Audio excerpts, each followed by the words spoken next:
Let's talk about text function. In this example, I will show you how to use Excel substitute function. For example, I have here list of contact numbers and I need to remove all special characters. How do we remove it using substitute function? You can simply type equal substitute as the formula and then use open parentheses. In substitute, we have four syntax.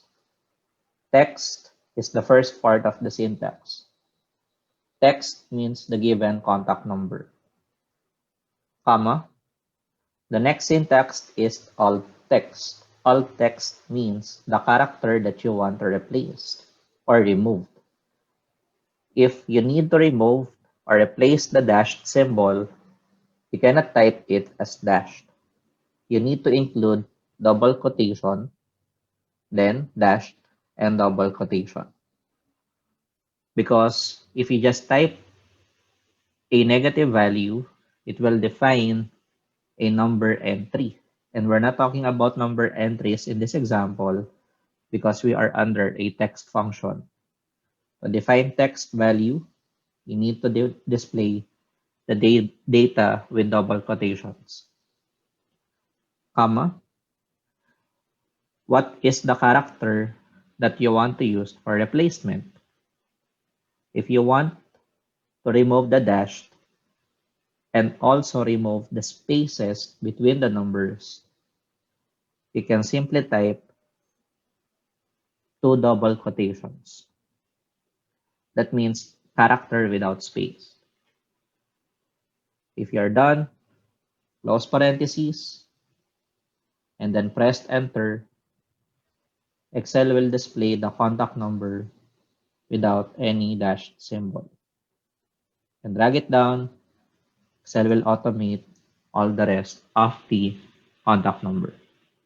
However, we have additional options for this. Going back to the formula, if I need to add instance num, let me type comma before close parentheses. What do we mean by instance num? Instance num specify the presence of the dashed symbol in the contact number. If I choose number 1, that means it will remove the first dashed symbol of the contact number, counting starting from the left. Press enter and then autofill. Right? However, if I move or change that to number 2, it will define the second dash symbol. Right? You can actually use instance num to define which part of dash that you want to remove. And that's it for the substitute function.